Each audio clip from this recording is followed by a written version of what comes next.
E foi daí que surgiu a Go Gamers. Então a Go Gamers surgiu como uma empresa dentro do grupo, mas com a vertical de games. Mas já com direcionamento do que a gente ia ter como pilar de negócio. Sim. Só que isso aconteceu num período chave e importante da vida da humanidade, que quando a gente decidiu formatar a empresa em 2019, em 2020, logo no começo do ano, veio a pandemia. E aí...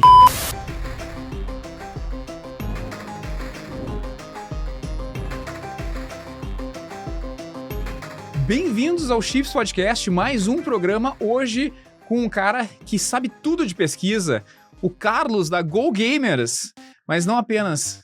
E aí, Carlos, como é que tá? Tudo bem? Tudo bem, beleza? Prazer estar aqui, Chips, é demais. Prazer é todo meu de te ter aqui e a gente poder conversar sobre uma área que quase ninguém entende do mercado de games e quase ninguém sabe que existe, que é uma coisa fundamental para o mercado de jogos e que a gente usa no dia a dia, as empresas que têm maior estrutura e grandes marcas, né? E felizmente a gente te tem aqui para conseguir explicar esse lado que eu acho uma caixa de Pandora, sinceramente. Boa. Mas antes de começar nessa caixa de Pandora abrir, vamos saber um pouco mais do Carlos, vamos saber como é que ele é, de onde é que ele vem, do que ele se alimenta. E vamos começar no princípio, quando tu era pequeno, para te vir pro mercado de games. Tu começou quando era pequeno jogando games? De onde é que tu é? Como começa a história do Carlos? Boa. Olha, na verdade, eu nunca imaginei que um dia eu poderia trabalhar com videogame. Acho que nos anos 90, anos 80, não existia isso de uma maneira tão clara como é hoje, né? Hoje já é mais fácil você visualizar isso. Mas como consumidor, sim. Então, games é curioso porque sempre fez parte da minha vida em algumas etapas dela. Tava sempre ali, de alguma maneira, né? E aí, como isso começou, né? Eu tinha um primo que, na minha época, a gente ia alugar jogos na locadora. Então, era um costume. Todo final de semana, se ia alugar um jogo e tal. Eu não tinha videogame. Então, isso eu tinha mais ou menos uns 10 a 12 anos, mais ou menos. Mas era sensacional. Você na locadora, ver os jogos. E os jogos você não via a capa. Sim. Você via só a descrição. Esse jogo é esse, tal. Então, pegava lá o cartucho, aí você via a capinha, né? E você levava ele e beleza, jogava e você via como é que era, Descobria, né? O jogo. Descobria o jogo, era sensacional, né? Então, eu comecei a ter uma experiência com jogos. E eu lembro até hoje quando ele comprou um PC, um computador, que era também uma coisa super difícil naquela época. Sim. E aí ele jogou pela primeira vez o Prince of Persia. Monocromático.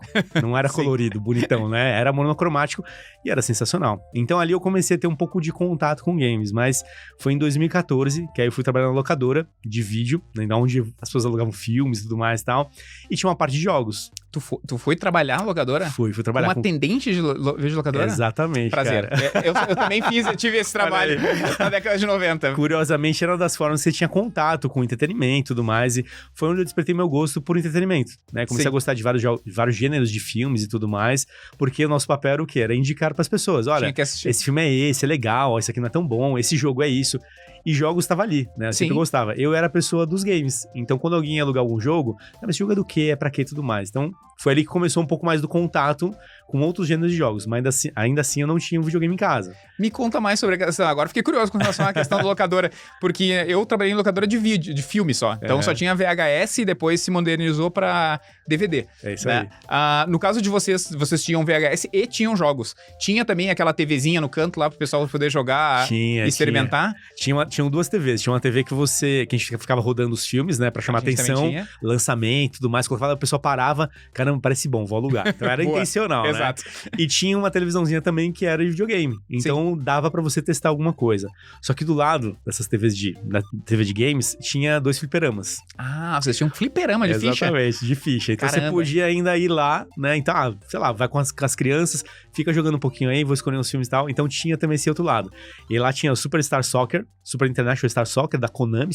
No fliperama? No fliperama, tinha lá. Nem sabia que tinha. E tinha outro jogo de aventura que eu não lembro como é que era, de plataforma também, que enfim, mas eu adorava o futebol. Então ali na locadora, eu era a pessoa que jogava esses fliperamas também com a galera e ao mesmo tempo indicava os jogos pra quem tava lá. Então era sensacional, adorava. Muito bom. E era um ambiente bacana, porque era isso, né? Era sempre, as pessoas iam na sexta-feira ou quinta-feira alugar os filmes dos jogos pro final de semana, então era um ambiente que eu gostava demais, achava muito bacana. Mas ainda assim, era um contato onde eu não me enxergava aonde eu vou trabalhar desenvolvendo esses jogos. Existe uma cadeia produtiva, não fazer ideia, 14 anos, cara, você não tá pensando nisso, né? E aí depois, né, nesse mesmo período, foi onde eu comecei a trabalhar com tecnologia, comecei a estudar processamento de dados. Sim. Então foi onde eu comecei a programar, e aí eu comecei a a ter as referências, ainda que era distante de desenvolver jogos, não era algo que estava no meu radar, né, trabalhar com isso. Enfim, então foi uma época inicial de contato com games, mas foi quando eu tive meus 18 anos, 17 para 18 anos, eu já trabalhava, e aí eu falei assim, caramba, acho que tá na hora de comprar um videogame mesmo. Acho que agora eu consigo, né? Sim. A gente tinha ganhado, há um ano atrás, né, eu e meu irmão, o Super Nintendo, então a gente tinha ganhado, beleza, a gente já a partir dali a gente começou a ter um contato maior no dia a dia com jogos. Mas foi quando eu tive 18 anos, que eu tinha dinheiro mesmo, falei, agora eu vou comprar. E eu comprei um Nintendo 64. Com Zelda e é isso aí. E Zelda Ocarina of Time. Exatamente. É por isso que esse jogo é muito marcante, porque foi um dos primeiros jogos que a gente comprou junto com o console, e ali foi uma descoberta, né? Porque o Nintendo 64 era sensacional. Tinha um monte de apetrecho, né? O controle de vibrar e tudo mais e tal. Enfim, maravilhoso. E ali eu comecei a ter um gosto maior por games, no sentido de realmente fazer parte do entretenimento. Sim. Então eu gostava muito de música, então eu via muito rock e tudo mais e tal, mas aí começou a ter esse contato com games e começou a preencher um pouco mais, né? Então foi onde começou esse interesse ou a paixão por games, né? No dia a dia, foi ali. Muito legal, muito legal. Interessante essa questão de tu ter trabalhado em um locador e ter conseguido comprar um Nintendo 64, eu acho que isso é sempre muito gratificante, né? Quando a gente tem o nosso videogame. E como é que isso... como é que tu conseguiu equilibrar uma coisa com a outra, especialmente um videogame novo com 18 anos, e imagino tu querendo ir pra faculdade, imagino que tu tenha ido pra faculdade mais ou menos nessa fase, um pouco depois. Sim, e aí você acaba tendo que priorizar, né? Então teve um período que jogava muito. Prioridades, como todo mundo, prioridades da adolescência, beleza. E tem a prioridade que você tem que estudar e tudo mais. Então teve um período que eu realmente me dediquei mais a trabalho, me dediquei mais realmente à faculdade, estudos, mas eu ainda não tinha uma certeza do que eu queria fazer. Então, assim que eu me formei no colegial, processamento de dados, era quase que natural, assim, vou trabalhar com tecnologia mesmo, então vou continuar banco de dados, vou desenvolver jogos, né? Tinha um pouco de possibilidades. Falei, eu vou esperar um pouco. E eu esperei um pouco, né? Nesse período que eu esperei, que foi mais ou menos no começo dos anos 2000, surgiu a internet. Sim. E aí a coisa começou a decolar, né? Assim, internet, programação e tudo mais, carreira. Eu falei assim, cara, deixa eu dar uma olhada nisso, né? E eu nunca esqueço, porque eu lembro que eu tava fazendo curso de especialização, nesse período que eu fiquei parado antes de ir pra faculdade. Vou me especializar em alguma coisa só pra não ficar parado e tudo mais, né? E eu tinha um mapeamento sobre carreiras em tecnologia. Falei, acho que eu vou estudar banco de dados. Eu fiz um curso de SQL na época e tudo mais.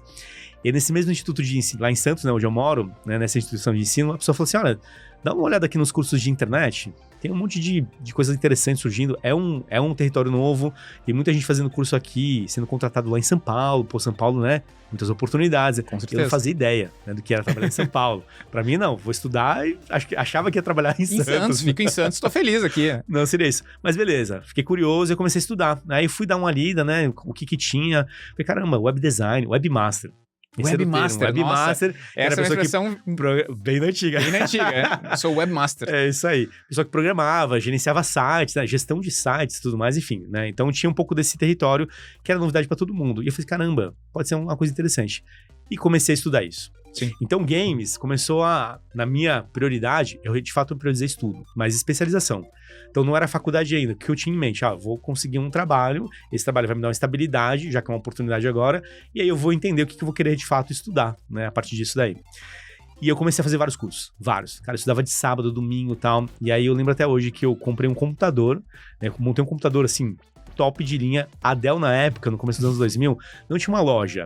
Você comprava computador pelo telefone, né? E era no Sul, inclusive, né? Continua sendo. Até hoje, se comprar os computadores da Avel, que também fazem parte do guarda-chuva, continua lá no Sul. É isso aí. E eu comprei, tinha revistinha, né? Infoexame, se eu não me engano. E tava Dell, um supercomputador. Eu falei, bacana, é isso que eu quero ter pra estudar e me aperfeiçoar. Sim. Porque precisava estudar linguagem de programação e tudo mais, né?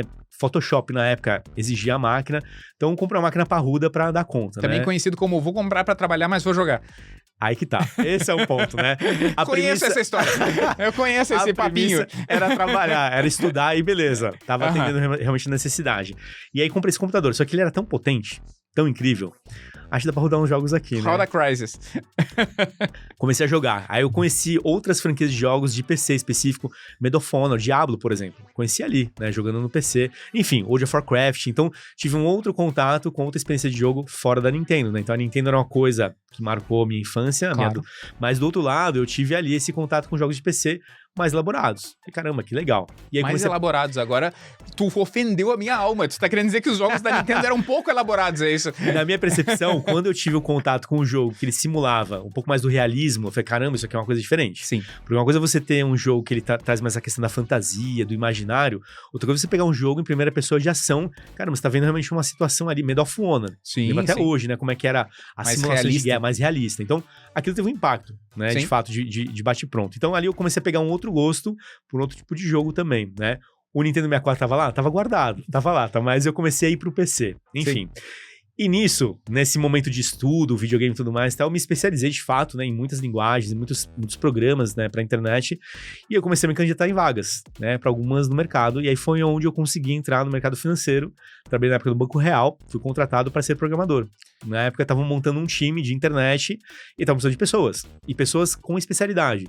Então eu não tinha uma faculdade ainda, não estava formado, Sim. mas eu tinha a especialização. Ah, tu fizeste concomitantemente então daí. Exatamente. Aí eu entrei nessa época, nesse time que estava se formando, e foi muito rápido, porque eu entrei para prestar serviço em algumas etapas de alguns projetos, não era nem um trabalho fixo exatamente, era até temporário, mas foi super bem, né? Consegui desenrolar muito bem, e aí quando eles foram formatar a equipe oficial do banco mesmo, eu entrei nessa equipe. E aí começou a minha carreira na internet, né? Como programador, como web design também, fazia um pouco de tudo, né? Nesse período. Pra você ter uma ideia, na época, a diretoria que cuidava de internet no banco se chamava e-commerce. E você fala e-commerce hoje? Não, gente, e-commerce é outra coisa.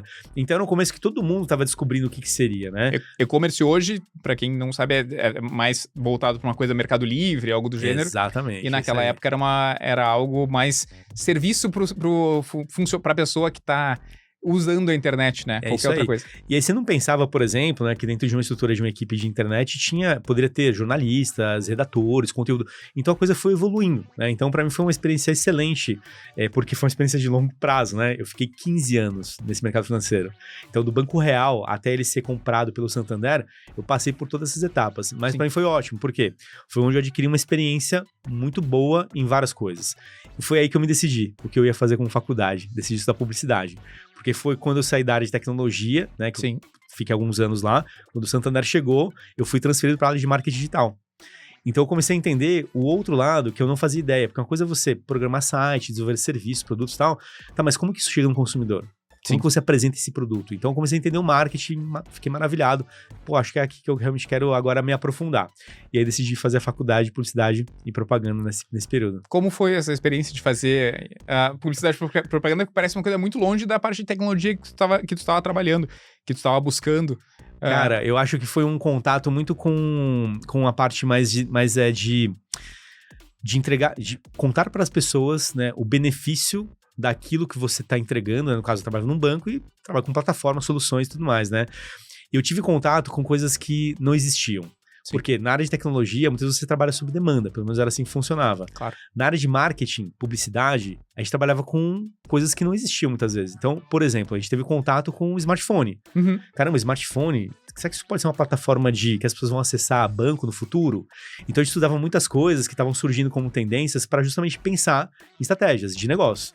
No final das contas, era uma solução, virava um produto. Mas para você entregar isso para o cliente, você precisava entender como o negócio isso ia funcionar ou não. Então foi uma experiência incrível nesse sentido. Porque eu comecei a trabalhar com redes sociais, o começo do Twitter. Lembro até hoje, cara. Reuniões que a gente foi apresentar. O que é o Twitter na época, né? Para as pessoas que não faziam ideia, área jurídica de um banco. Não, gente, isso aqui não é um problema e tudo mais e tal. Então, para mim, foi uma experiência ótima. Poder descobrir coisas novas, né? Inovações, de fato, que hoje estão aí, né? Não são mais tendências, são realidade do nosso dia a dia. Então, esse contato, o que eu digo que esse contato que eu tive no mercado financeiro foi muito porque eu descobri muita coisa. Então, eu aprendi muito. Posso dizer que foi a minha segunda faculdade. Fiz uma faculdade de publicidade, mas do outro lado, eu trabalhava já na dinâmica do dia a dia. Com patrocínios, com mídia, com marketing offline, marketing online, enfim. Tudo aconteceu, né? Mas aí, né, essa trajetória lá próxima de 2013, 2014, games estava muito presente no meu dia a dia como consumidor. Então eu já tinha um PlayStation 4, já tinha um Xbox, já estava em outro território, já tinha um Nintendo, enfim. As coisas aconteciam diferente ali. Não era mais um jogador de PC. O PC estava menos presente, mas eu sempre fui fã de console, talvez pela minha história, né, desde o início dos anos 90. E ali eu comecei a ter um contato com outras áreas, né? Eu comecei a entender o mercado de games. Eu lembro até hoje que eu fiz um projeto na época com o Jovem Nerd, né, pro Banco Santander, um dos primeiros projetos com influenciadores, né, que aconteceu. E por que eu fiz esse projeto? Porque eu gostava de games e eu acompanhava muito o Nerdcast e o Nerd Player. Claro. e eu vi eles jogando FIFA, foi FIFA se eu não me engano na época, e achei super divertido, né? Falei, legal. E acompanhava toda semana eles jogando lá toda segunda-feira. E tinha um projeto do banco, que era um projeto focado em futebol, né? O Santander patrocinava a Copa Libertadores e tudo mais e tal. E era um projeto para encontrar quem que era a pessoa que mais conhecia sobre futebol na América Latina. Então tinha uma ativação do Brasil para encontrar essas pessoas, né? E, cara, mas a gente podia fazer já que é como se um reality show, é um game, né? Tinha uma camada gamificada de conhecimento, teste. Sim. Pô, de repente pode ser um trabalho interessante de merchan com o Jovem Nerd, né? Claro. Pô, vou tentar entender. Trouxe os caras. Levei os caras lá em São Paulo, aqui em São Paulo mesmo, né? No prédio do banco e tal. E foi curioso, quando eles chegaram lá, eles até me contaram. Pô, teve um cara que abordou a gente lá no TR e falou assim, você vai fazer reunião com o Carlão, né? Porque só ele pode ter chamado vocês aqui. E era comigo mesmo, né? E foi um começo onde eu comecei a entender melhor como que games, né, era uma coisa mais ampla, né? Uma coisa é você desenvolver o jogo, outra coisa é você trabalhar a comunicação de um jogo e estratégias diferenciadas, né? E aí eu comecei a me interessar mais por isso. Falei, caramba, então acho que a gente pode pensar em games de maneira diferente, não só como desenvolvimento de jogos, mas como marketing, como ações, como eventos e tal, enfim. Foi uma experiência ótima, que eu lembro até hoje. Foi super elogiada, deram um resultado incrível, né? Jovem Nerd não precisa nem falar nada. E ali eu comecei a investigar um pouco mais. Deixa eu entender, né? Como que foi que o contato com o Jovem Nerd, como é que foi esse processo? Olha, aí você tem que separar as coisas, né? Porque você é fã. Claro, né? Caramba, imagina. Trazer os caras e tal, mas foi um trabalho muito legal, porque ali eu percebi o quanto que também eles eram muito envolvidos na concepção de um projeto também. Então, quando eles foram conversar comigo, deixa eu entender o teu projeto, como é que ele funciona, como que eu vou encaixar ele aqui. E tinha total aderência, né? Porque era um game, no final das contas também, né? Um reality show, e aqui do outro lado eles tinham algumas editorias e o Nerdplay encaixava como uma luva, né? Pra poder falar sobre isso. Então a gente construiu, né, juntos ali o que seria esses merchants, porque era uma publicidade, no final das contas, né? Mas era uma publicidade customizada de uma maneira que o público também enxergasse valor e convertesse para entrar na questão do projeto como um lead, né? Enfim, então foi ótimo essa relação aí de construir esse collab. E aí eu comecei tive essa curiosidade. Falei, deixa eu estudar um pouco melhor o que tem no mercado aí. E aí foi onde eu comecei a conversar muito com o Gui Camargo, né? O Guilherme Camargo, que já, enfim, trabalhava no Xbox, ele tinha já ido pra Silks, que é a empresa que hoje, né? A gente vai chegar lá, inclusive, né? Você conhece muito bem. E aí comecei a perguntar, Gui, e aí? O mercado, o que tem e tudo mais e tal. E ele sempre foi me dando umas dicas, né? Falando o que tinha. E eu lembro que foi em 2015.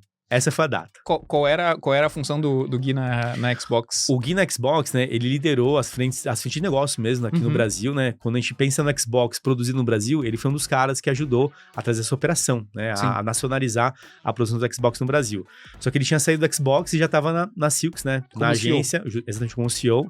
E Games continuava ali, né? Porque a Silks, ela tem muito do DNA de jogos, né? Desenvolveu muitos jogos, trabalhou muito com empresas conectadas com isso, a gamificação como solução de negócio. Então o game estava no DNA da empresa, né? Então, por mais que ele não estava mais no Xbox, mas ele carregou tudo isso, né? Então ele dava muitas dicas, né, de como que isso funcionava e tudo mais e tal. E eu lembro que foi em 2015, exatamente esse período, eu tava no banco ainda. E falou assim, Carlão, a gente tá numa concorrência aqui com algumas publicadoras, se tudo dando certo, vou falar com você, porque talvez do que você tá procurando, talvez tenha um caminho aqui que se encaixe dentro do teu perfil, do que você gosta e tudo mais e tal. Não demorou, acho que nem um mês, cara. E aí ele voltou comigo e aí falou assim, cara, deu certo, vamos bater um papo, ver o que você acha e tal. E aí ele me contou qual que era o desafio. E era um trabalho focado em comunidades. Eu tinha tido aquele começo de experiência com Jovem Nerd, influenciadores e tudo mais e tal.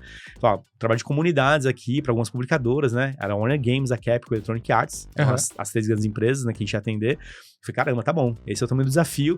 E aí eu parei depois pra pensar, falei, caramba, são marcas que os jogos eu sempre tive algum tipo de contato. Né? Então, Mortal Kombat, aí tinha o The Witcher, o FIFA, aí tinha os Battlefield, Battlefront.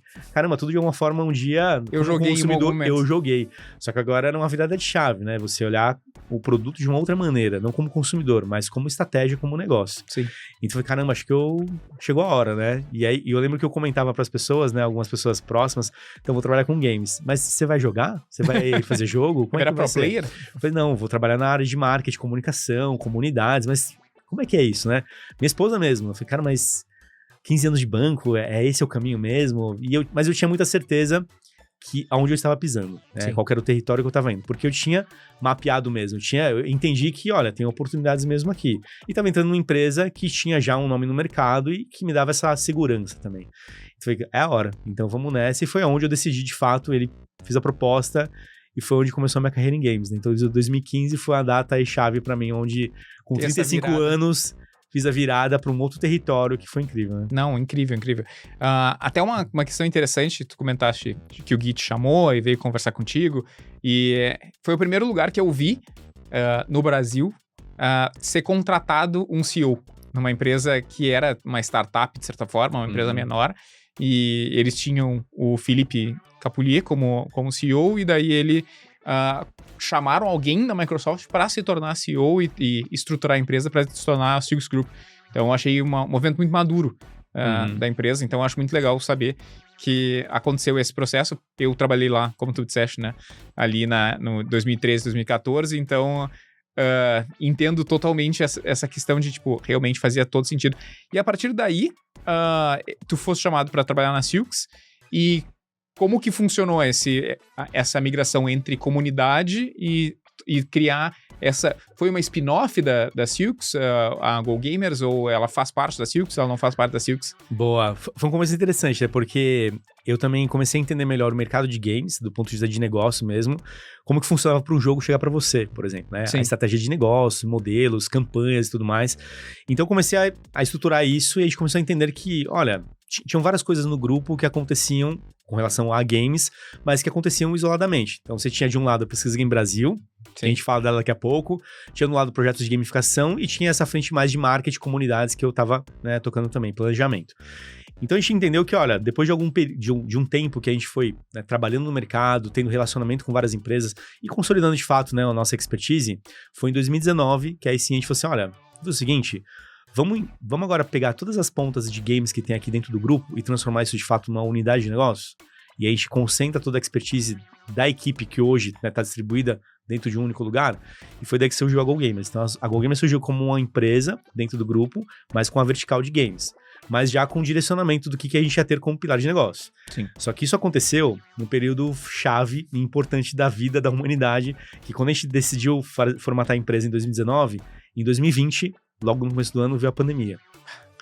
E aí a gente falou, olha, muitas coisas que a gente tinha pensado em como construir como empresa, algumas frentes que a gente ia atuar, teriam que ser repensadas. Sim. Então a gente tinha um desafio de estar empolgado por levantar uma empresa que tinha, né, esse foco e que a gente estava super bem envolvido e bem relacionado. Então a gente enxergava realmente crescimento e chance de novos negócios como empresa.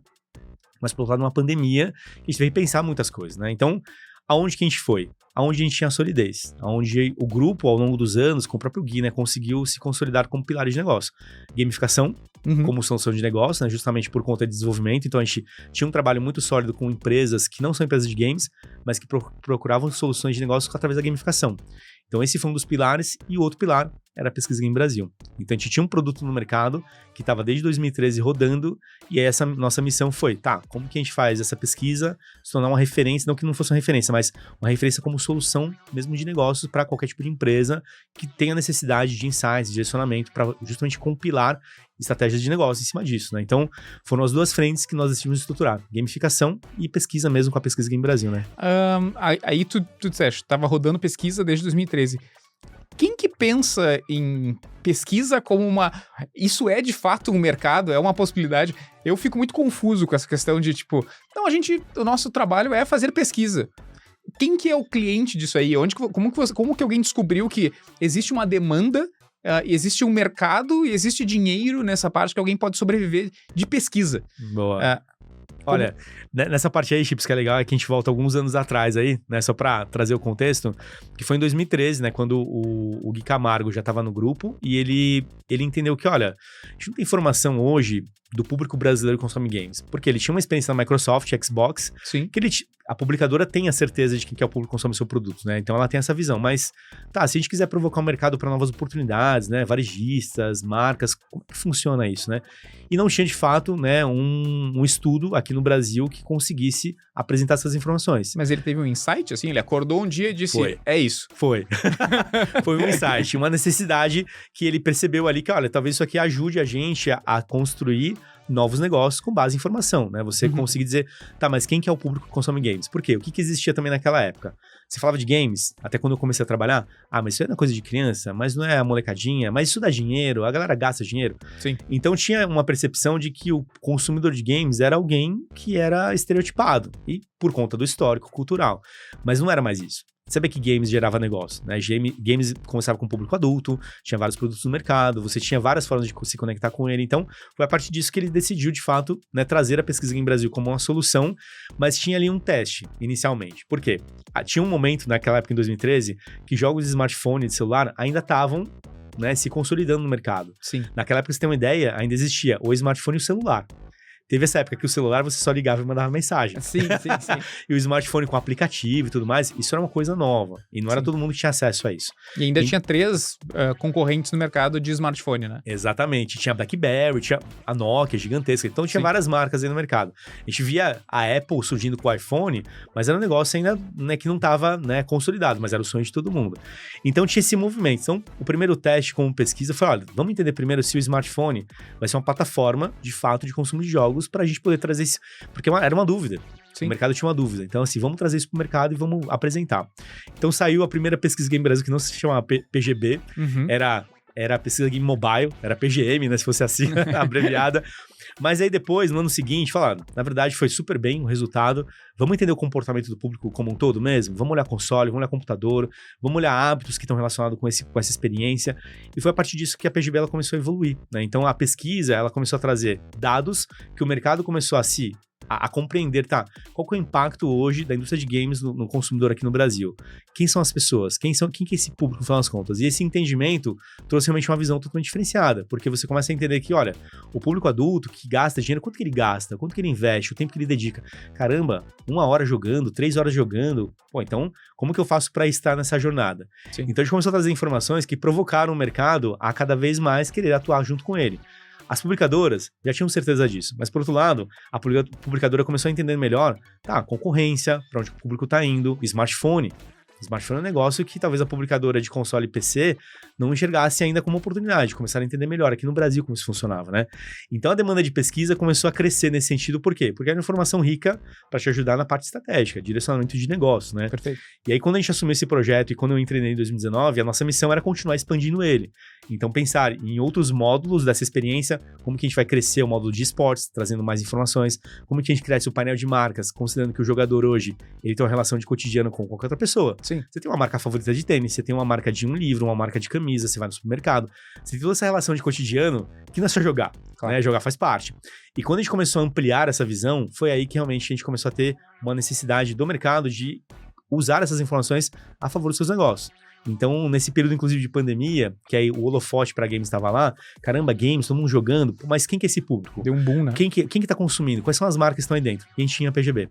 Então, o projeto, no final das contas, ele virou no final, né, de tudo isso, e continua sendo, né, é uma grande referência hoje para o mercado. Então, o nosso desafio é fomentar o nosso mercado, trazer essa informação para que ela sirva de direcionamento estratégico, no final das contas, mesmo para você que atua e para quem não atua. Eu posso ser um empresário, entrar no mercado de games, como que eu posso fazer isso? Né? Como que eu desenrolo um projeto e eu penso estrategicamente em modelos de negócio? Eu tenho informação, eu tenho perfil demográfico, eu tenho jornada de compra, a gente tem tudo hoje. Então, vocês têm um cliente, uma persona ideal de cliente, ou vocês são bem abertos, assim, com relação a... Super abertos. E acho que essa é a parte legal, né? Porque a gente, quando pensa na PGB, na história de pesquisa, ela sempre foi um projeto muito interessante que sempre ajudou muito a indústria de games, publicadoras e desenvolvedoras. Sim. Né? Porque é isso, você está entendendo o perfil de consumo dos jogadores ali. Só que hoje, você tem uma outra camada de novos negócios de diversos setores. Por exemplo, eu trabalho muito com banco, curiosamente, que atua dentro do mercado de games, né? Então, por quê? Justamente ele entendeu que esse consumidor, ele pode ser um consumidor também do banco, ele pode consumir produtos, ele pode usar serviços, né? Ele tem esse cotidiano também. Ele usa um cartão de crédito para comprar um jogo. Claro. Ele usa isso para fechar um serviço de assinatura para poder jogar.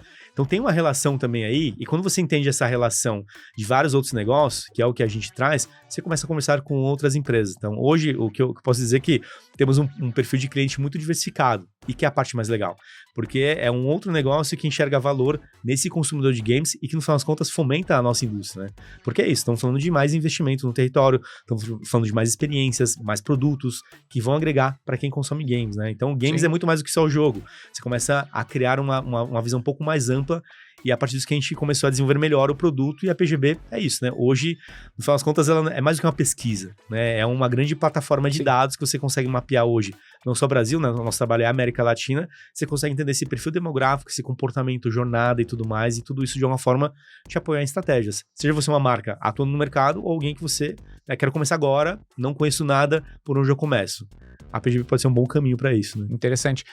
Uma curiosidade que eu tenho é se o banco chega a cruzar informações entre o perfil que ele tem de usuário do cartão e tudo mais versus o que a PGB indica de alguma forma. Assim. Existe. Esse é um trabalho muito legal, né? Eu imagino que seja. Que é o trabalho mais customizado, onde você pega, por exemplo, como que uma marca ela é relevante para um público hoje, dentro do consumo de games. Tá, mas esse público aqui, ele é o mesmo que eu tenho aqui dentro da minha base? Ah, não é o mesmo, é diferente? Tá, então como que eu faço para conectar? Né? Ou como que eu faço para atrair um público talvez que eu não tenha?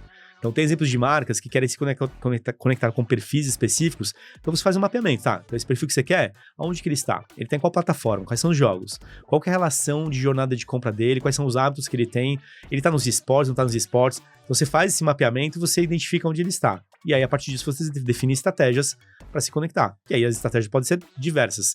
Posso criar uma plataforma, posso criar um jogo, posso criar uma ação de experiência, posso começar a me posicionar para esse público para eu gerar essa atratividade e ele começar a preencher desse lado, né? Mas por outro lado também, quando você encontra o match perfeito, né? Olha, pô, legal, meu público é esse aqui que eu tenho. Sim. E esse público de games que tá aí, que gosta da minha marca, legal. Como que você fortalece isso? Porque é isso, é um fortalecimento de uma relação mesmo, né? Claro. Porque hoje, se a gente for pensar que uma marca, ela tem você como cliente hoje, a concorrência é gigantesca. Sim. Ela pode amanhã tomar uma decisão, não quero mais você, vou para outro lugar. E quando você começa a se estabelecer melhor nesse posicionamento com games, isso agrega mais a experiência do jogador. Então a chance dele estar com você o tempo inteiro, que é o que todo mundo quer, né? Ter a fidelização, é uma estratégia interessante. Então é aí que ele começa a pensar, tá, em estratégias de games que pode fortalecer essa minha relação com esse público que eu já tenho aqui dentro de casa. Né? Fica até mais fácil? Talvez, né? Mas tem o desafio de compreender essa experiência de jogo, que é uma coisa. Você pode ter na carteira de cliente lá, mas você não tem essa certeza do que é a experiência dele com jogos digitais ou como funciona. É aí que a gente entra pra fazer esse match e ajudar, né? Desculpa a minha ignorância nesse aspecto, mas pra quem tá ouvindo agora, assim, tu consegue ter um exemplo palpável ou, assim, tipo, a marca de margarina ou marca de leite ou um desenvolvedor de jogo quer saber quem que é o ideal para ter dentro do seu jogo. Como é que a pessoa consegue entrar em contato com a PGB e com vocês para ter esse direcionamento de uma forma mais prática, assim, porque eu uso a pesquisa e faço uso e eu entendo quais são as minhas necessidades.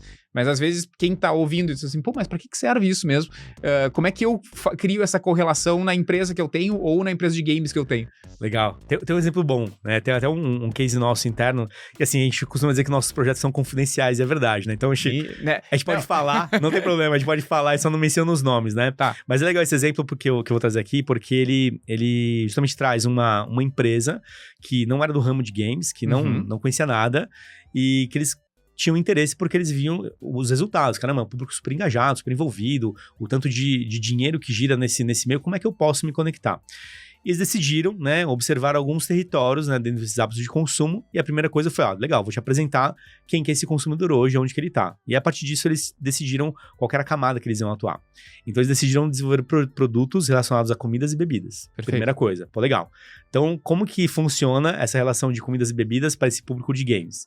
E a gente começou a mapear isso. A gente começou a fazer pesquisas customizadas, inclusive, com adolescentes, com crianças, com pais, inclusive, para entender essa relação de consumo de produtos, né? E a gente entende que tem de tudo, né? Tem os snacks que os pais odeiam porque faz mal, mas a garotada adora e é maravilhoso. Então a gente trouxe uma série de insights relacionados ao comportamento de consumo de comidas e bebidas para que eles conseguissem desenvolver melhor o modelo de negócio, né? Qual era o brand da marca, qual era o posicionamento que eles tinham, qual era a proposta de valor, considerando que você tem um monte de produto no mercado, tá? Como que você vai se diferenciar? Então nosso trabalho foi observar esse comportamento do público aqui, trazer até mais informações além daquilo que nós já tínhamos também, isso de alguma forma ajudar você a compilar melhor o seu modelo de negócio e a sua estratégia, né, para justamente impactar esse público. E a partir disso eles começaram a montar o modelo mesmo, né? Então o que seria o produto? Vai ser vendido online? Qual que é a cara dele? Qual que é a gente chegou inclusive a desenhar o branding, inclusive, dando direcionamento. E o insight curioso, olha que bacana, né? Quando você pensa em comida e bebida, né? Você que joga, você vai entender muito bem, ou quem joga e tá ouvindo a gente vai entender. Tem gente que não gosta de comer e pegar no controle, porque é isso aí. Sim, vai comer engordurar e tudo mais, enfim. Então você tem um pouco desse cuidado, né? Então a galera ou come separado, ou come alguma coisa que não suja. Mas é muito difícil, né? Então a gente trouxe isso como um desafio. Falou, galera, pensando nessa parte de comidas aí, inclusive, tem uma questão que hoje o pessoal tem essa preocupação. Vocês conseguem desenvolver um produto que ele não suja a mão das pessoas quando elas jogam? A gente consegue. E os caras fizeram. Caramba, que interessante. E aí, olha que interessante, né? Com base em um insight de comportamento, né? Que a gente trouxe para eles, eles conseguiram pensar num produto, definir um produto de fato que ele conseguia trazer uma resposta para uma necessidade do jogador, né? E eles conseguiram. E era incrível, era maravilhoso. Então, é muito legal porque você consegue, de novo, né? Trazer a experiência do jogador com base em números, insights, comportamento, mas também esses detalhes que a gente conhece muito bem do consumidor, isso pode mudar totalmente uma estratégia. Isso vira o call to action principal. Aí você, gente, eu tenho aqui um produto que beleza, ele é um snack, é gostoso e tudo mais, mas não suja a sua mão quando você joga. É o tipo de coisa que chama atenção, né? Então você cria um outro tipo de impacto. Então, é aí que a gente entra, né? Exatamente nesse trabalho que é até mais consultivo, né? De pegar os dados, trabalhar melhor esses dados, ajudar a compreender essa informação e direcionar isso para um modelo de negócio, para uma estrutura de produto que pode acontecer. Então, é aí que a PGB, né? A grande riqueza que a gente fala, né? A gente não entrega um relatório só em PDF, a gente entrega uma riqueza de dados, só que ela tem que ser trabalhada, ela tem que ser realmente estruturada, porque às vezes você vem com a coisa formatada. Eu quero fazer um jogo em tal lugar, meu filho joga isso e tal. Mas espera, vamos tentar entender melhor se esse é o melhor caminho, quem que é esse perfil que você quer impactar e qual que é a melhor estratégia de negócios para isso. E aí a gente consegue direcionar e a partir disso começam a nascer projetos e é isso aí. É aí que a gente entra. Bem interessante a minha curiosidade com relação a trabalho de pesquisa também, eu fico sempre pensando... Quando tu vai pro meio da rua e pega um papel e caneta e diz assim, e aí, o que tu gosta? Tu suja a mão quando tu joga videogame? Como é que funciona esse processo de pesquisa da PGB? Como é que vocês trabalham? Tu disseste que vocês trabalham com Latam. Como funciona trabalhar Brasil, outros países da América Latina? E se tem diferença entre trabalhar aqui e trabalhar em outros países? Boa. A gente tem um parceiro de longa data, que é a Blend, que é um instituto de pesquisa mesmo, né? Que é quem justamente aplica o campo e traz as informações pra gente. A Google Games é responsável pela metodologia e a estrutura dos questionários. Então, a gente, todos os anos, normalmente 6 meses antes, né? Então, daqui a pouco a gente vai já sentar para o ano que vem. A gente começa a observar, né, o comportamento do jogador, e não só do jogador, o comportamento do mercado como um todo. Né, aquilo que pode impactar, de alguma forma, essa experiência. Aí a gente estrutura todo esse planejamento. E aí o campo, né, que é justamente você ter as pessoas para responder, são painelistas que hoje, né, fazem parte desse campo de instituto de pesquisa que você tem várias pessoas lá que respondem pesquisas. Pessoas que gostam de videogame, pessoas que gostam de moda, pessoas que gostam de comprar coisas no varejo, assim por diante. Então, a gente qualifica essa base de respondentes e a gente começa a trabalhar o questionário. Né? Então, esse é o primeiro passo que nós temos.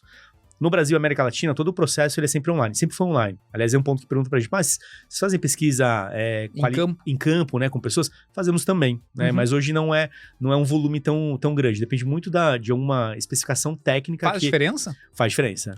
Porque que tipo de diferença? A qualitativa, uma pesquisa qualitativa, que é uma entrevista aqui, eu e você, eu consigo criar um roteiro e eu consigo entender nuances que talvez numa pesquisa quantitativa eu não consiga trazer. Né? Então, por exemplo, essa pergunta que eu trouxe aqui, suja a mão, incomoda? Você pode perguntar isso numa quantitativa, mas numa conversa você consegue desenrolar mais insights em cima disso, por exemplo. Entendi. Então, normalmente a conversa numa pesquisa qualitativa, ela traz mais riqueza.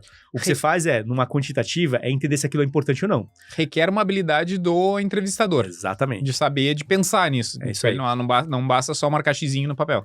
Por isso que a gente tem uma pessoa, na estrutura de pesquisa, são pessoas diferentes no nosso time, que entende muito bem de como roteirizar uma pesquisa qualitativa de entrevista mesmo e trazer esse insight. E aí o que você faz depois? Quantificar isso. Então tá bom. Então a gente pegou aqui de algumas conversas que engordurar aqui o controle é um ponto que incomoda. Vamos entender isso a nível Brasil, se todo mundo concorda ou se é só uma parte, para entender se isso vai ser um ponto importante da estratégia. E aí você quantifica. E aí na quantificação você define. 90% sim, concorda que sujar o controle é um problema. Entendi. Então, essas são as diferenças técnicas da pesquisa que a gente tem, né?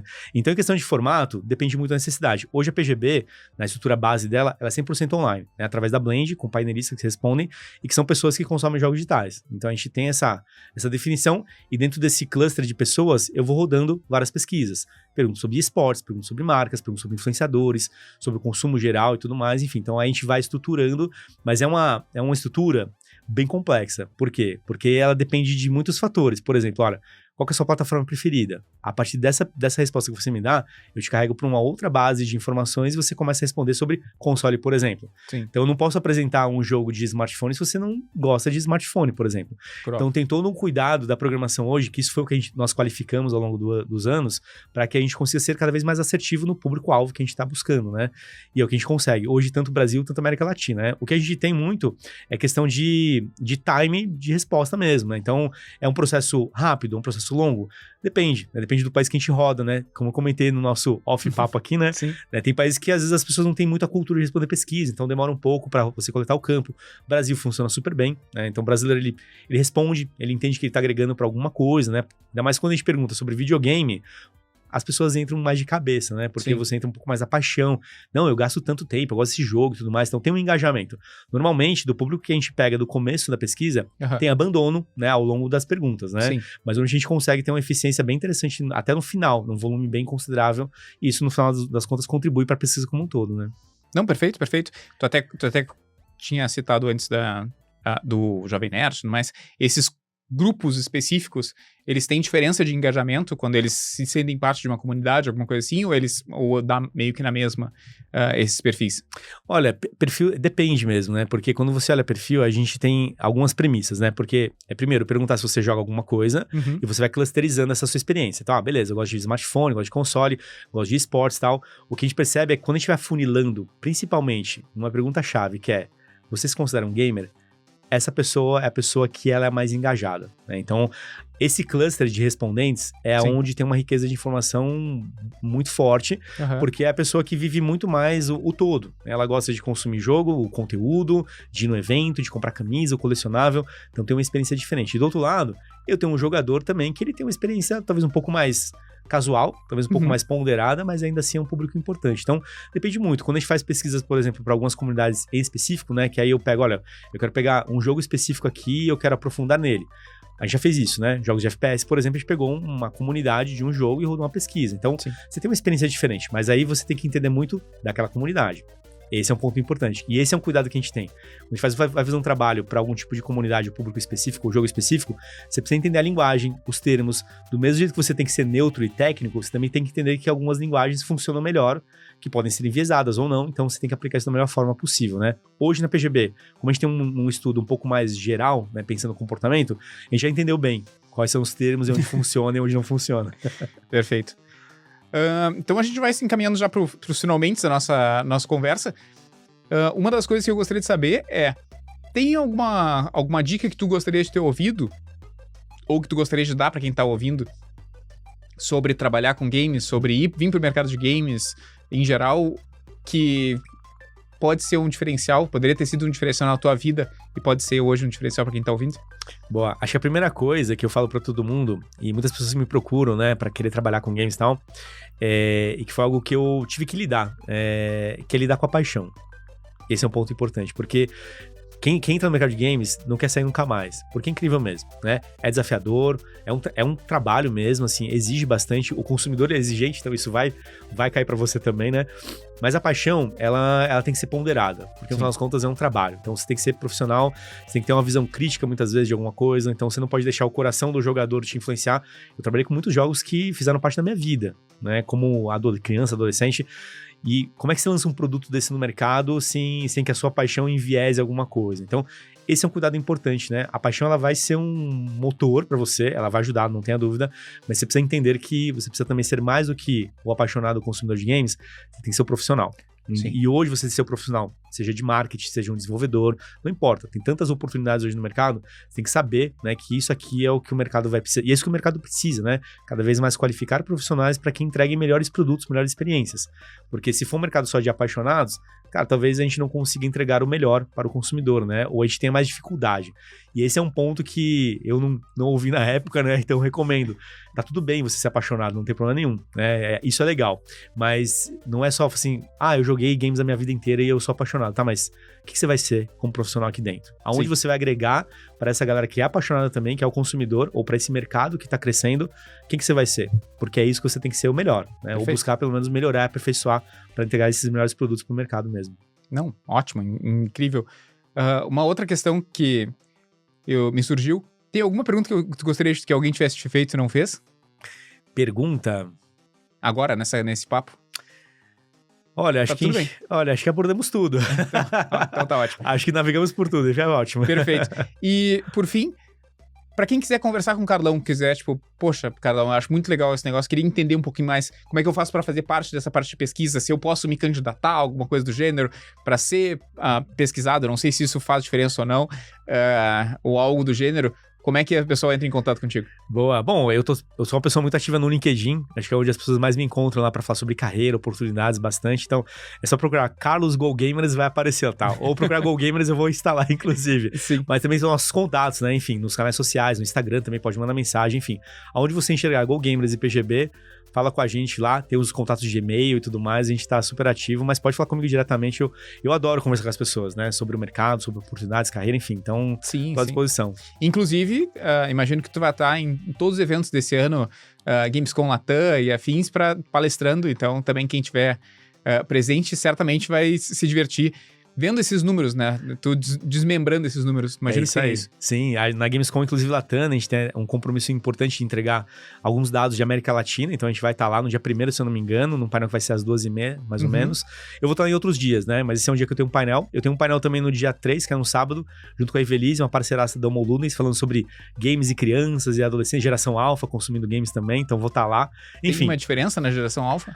Ah, tem umas preferências diferentes, tem um consumo muito alto, dá pra ter um spoiler do que vai ter de interessante? Olha, a intenção é discutir muito sobre as coisas boas, mas também as preocupações, né? Porque hoje você tem games como uma plataforma sensacional, de experiência, né, de entretenimento, socialização, mas você tem que ter alguns cuidados também, né? Cuidados com que tipo de jogo, quem são as pessoas que você joga, né? Então, eu vou trazer um panorama mais sobre hoje, quem que é esse perfil, né? O quanto que ele dedica de tempo, as experiências que ele prefere e tudo mais e tal, mas vão ter outros especialistas debatendo um pouco também desse dia a dia, que é importante, né? Games hoje é algo presente na cultura dos brasileiros, Sim. das crianças principalmente, né? Sim. Eu tive essa experiência, você também teve essa experiência, Com e agora certeza. mais ainda, né? Esse mundo digital, a galera já nasce com videogame, com jogos na mão, no celular e assim por diante. Então, também discutir um pouco mais as questões mais sérias dessa experiência faz sentido. Então, eu vou estar nesse painel lá conversando sobre isso. Interessante que tu citaste isso no grupo de pais do escola do meu filho.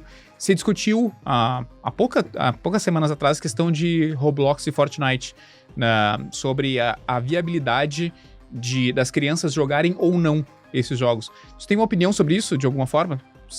Tu acha que é interessante? Como que tu vê, tu tendo um filho pequeno, a inserção dessas crianças dentro dessa plataforma? Como que tu acha que seria a forma ideal? Se tu acha que é a forma ideal ou se tu acha que eles não deveriam entrar? Bom, olha, acho que tudo tem um tempo certo mesmo, né? Sim. Acho que hoje quando games começou a crescer muito, né, e ficar tudo muito popular, né, as crianças foram entrando e é isso aí, né? Acho que os pais, olha, tá jogando um jogo, só que esse jogo não é mais o da nossa época que você não tinha contato online, que era um jogo na sua casa e que o amigo vinha jogar com você. Você tem um mundo ali, né? Sim. E Roblox, Fortnite, Minecraft, são plataformas incríveis, que acho que já se provaram no mercado, quanto elas são interessantes, quanto elas trazem experiências legais, né? Mas também tem que ter os cuidados, né? Porque é isso aí, que conteúdo que tá ali, mas mais do que o conteúdo que tá ali, quem está ali com essas crianças também. Esse é um ponto importante, né? Porque eu acho que games conecta muitas pessoas, cria amizades, né? Um dos meus sócios na Go Gamers eu conheci jogando meu jogo preferido. Sério? É, exatamente. Qual o jogo? Era o Destiny.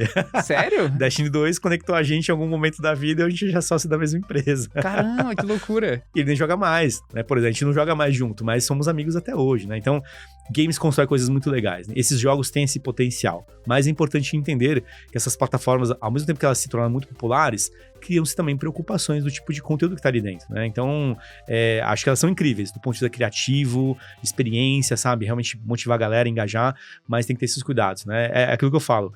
Eu sempre tomei muito cuidado. Eu trabalhei com produtos sempre 18+, assim, né? Por exemplo, Mortal Kombat, jogos de ação e tudo mais e tal, que eu nunca entreguei, nunca recomendei pros pais, né, dessas crianças. Claro. Cara, esse jogo aqui, é você que vai avaliar quando é o melhor momento dele jogar, entendeu? E não sou eu que vou, né, incentivar a jogar um jogo que eu entendo que ele talvez não seja adequado pra faixa etária. Então, Perfeito. esses cuidados são importantes, né? A classificação indicativa de um jogo, ela não tá ali por acaso. Sim. Ela tá ali por uma premissa. Mas é você, o pai ou a mãe, que vai ter que avaliar no melhor momento do seu filho consumir, né? O que eu tomo cuidado com meu filho hoje é apresentar games de uma maneira daquilo que eu vivi, né, como experiência mesmo. A gente tava até falando também aqui, né, um pouco do Super Mario, Stardew Valley, Astro Bot, sabe essa questão mais fantasiosa dos games e tudo mais, que é incrível, né? Então acho que tem esse começo e depois ele vai evoluindo, é natural. Mas você também sempre tem esse cuidado, porque é isso, não é porque a gente trabalha com games, tem que jogar tudo e tudo mais. Sim. Não, você tem que ter esse cuidado mesmo, né? E quem não conhece games, acho que é importante entender também, né? Sobre comunidade, sobre os produtos, como que funciona. Minimamente, você não tem que ser um especialista no jogo, mas minimamente entender como é que eles funcionam ajuda bastante. Ou acompanhar, de certa forma. Exatamente, acho que é por aí. Concordo em grau, número, gênero. Eu acho que é importante para os pais sempre estarem junto, não importa, pelo menos dar uma olhada, ver o que tá acontecendo para ter uma noção. É isso aí. Carlão, muito obrigado pela presença, muito obrigado por toda essa explicação. Acho que essa opinião é muito importante, vai ajudar muitos pais que também não têm certeza sobre esses assuntos. E para você que ficou até aí, agradeço um monte a sua presença. Segue Chips Podcast e nos vemos no próximo programa.